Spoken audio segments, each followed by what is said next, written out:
Hello, Explearners. Welcome back. Have you ever found yourself in the middle of a conversation only to see the other person's eyes glaze over?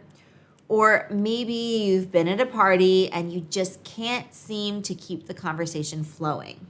If that sounds like you, then stick around because today we're going to tackle a topic that's going to change your social life forever. Here's how to stop being boring. If you're ready, let's get to it.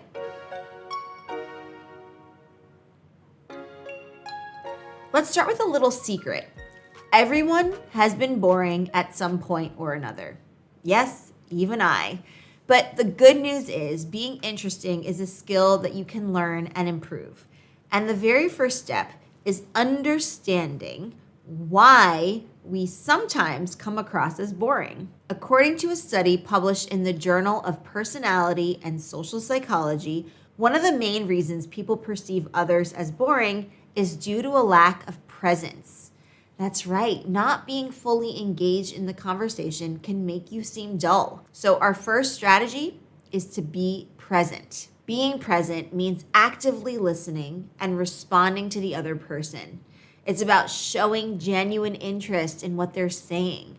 For example, instead of just nodding along, you could say, "That's really interesting. Can you tell me more about that?" Or, "How did you feel when that happened?" These kinds of responses show that you're fully engaged and interested in the conversation. Another reason people might find us boring sometimes is because we're not sharing enough about ourselves.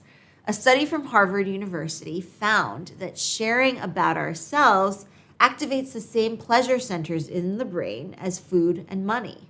So our second strategy is to share your stories. Sharing your stories doesn't mean that you have to have climbed Mount Everest or swam with sharks.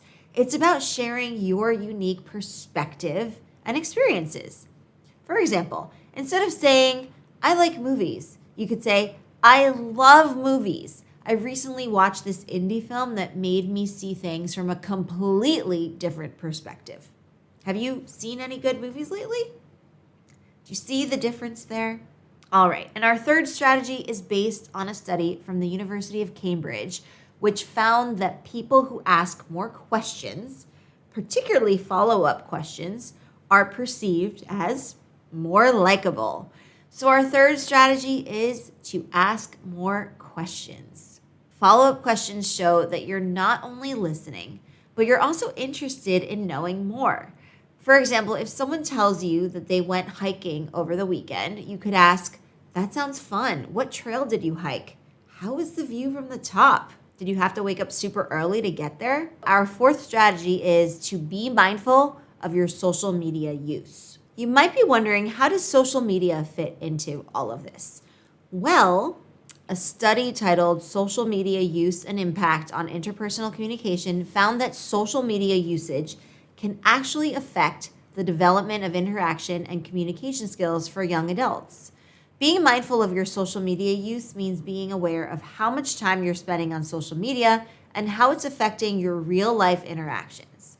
For example, if you find yourself constantly checking your phone during conversations, it might be some time to set some boundaries. Try setting specific times for checking social media and stick to them.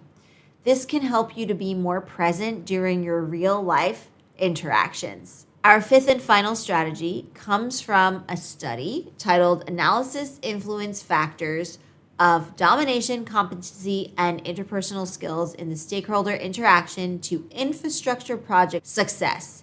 This study found that competency is a significant variable which influences the success of interactions.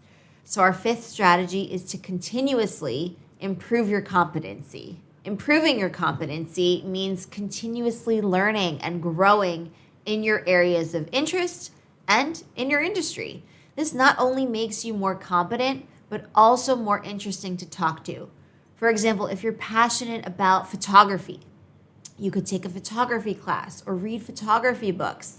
This will not only improve your photography skills, but also give you more interesting things to talk about in your conversations.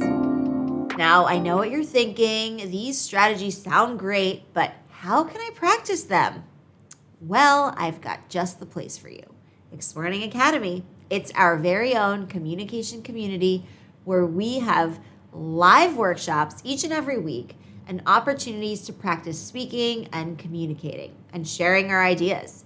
It's a safe space to try out these strategies that I shared with you here today to decrease your social anxiety and to boost your confidence to reach social fluency. And you can sign up by going to academy.explearning.co. Hope to see you there. So there you have it, 5 actionable strategies to stop being boring. Be present, share your stories, ask more questions, be mindful of social media use, and continuously improve your competency. Remember, being interesting is a skill, and like any skill, it takes practice. So don't be too hard on yourself. Keep practicing, keep improving, and I promise you that you will see a difference. And remember, if you need a place to practice, Explearning Academy is here for you. We are a global community of learners just like you, all working together to improve our communication and social skills to reach social fluency. So what are you waiting for? Start practicing these strategies today and say goodbye to being boring. Thanks so much for watching and joining me. And as always, keep learning, keep exploring, and keep explearning. I'll see you in the next one.